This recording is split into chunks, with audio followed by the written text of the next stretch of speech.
Hello everyone. Sa video na ito ay ang aki i-explain ang bubble sort algorithm. Sa first line na package practice ay naglalarawan kung saang package o group ng mga klase ang kasalukuyang klase before after bubble sort ay nabibilang. Ang package ay ginagamit upang ayusin at kategoryahin ang mga klase sa isang proyekto. Ang public class before after bubble sort ay nagsasaan ng pagdeklara ng isang klase na tinatawag na before after bubble sort. Ang public ay isang access modifier na nagpapahintulot sa ibang klase na ma-access ang klase na ito.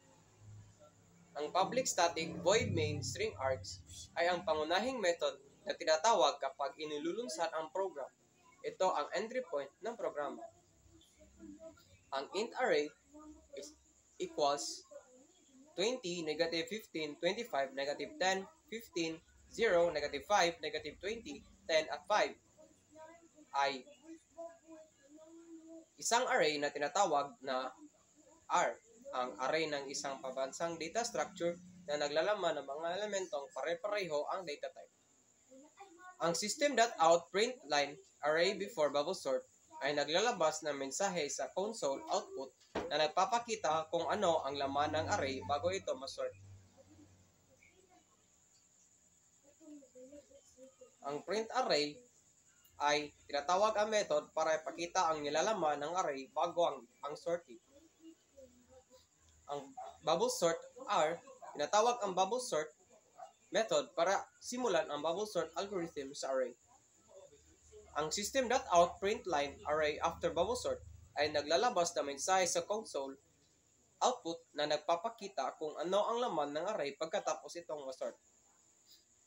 Ang print array ay tinatawag ang print array method para ipakita ang nilalaman ng array pagkatapos ng sorting.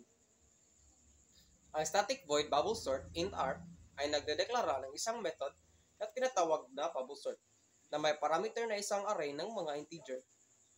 Ang int r is equals r.length ay isang variable na ang haba o lapad ng array. Ang for int I is equals to 0, I less than n minus 1, I plus plus, ay isang loop na naglalakad sa buong array. Ito ay nangangahulugang sisimulan ito mula sa index 0 hanggang n minus 2. Isang inner loop na naglalakad sa bahagi ng array na hindi pa na-sort, ang int j is equals to 0, j less than n minus i, minus 1, j++ ay nangangahulugang sisimulan ito mula sa index 0 hanggang n minus i minus 2. Ang if rj is greater than rj plus 1 ay nagche-check kung ang kasalukuyang elemento ay mas malaki kaysa sa susunod na elemento. Ang intemp is equals rj is equals rj plus 1, rj plus 1 is equals temp. If kung totoo ang kondisyon sa itaas, ipapalit ang posisyon ng dalawang elemento gamit ang isang temporary variable na temp.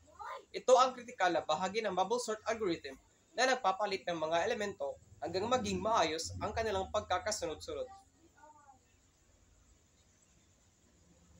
Ang static void print array int r ay nagdedeklara ng isang method na tinatawag na print array na may parameter na isang array ng mga integer.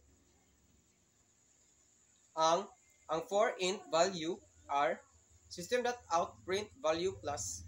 Ang loop na ito ay naglalakad sa bawat elemento ng array at naglalabas ng bawat elemento kasama ang isang espasyo. System.out.println.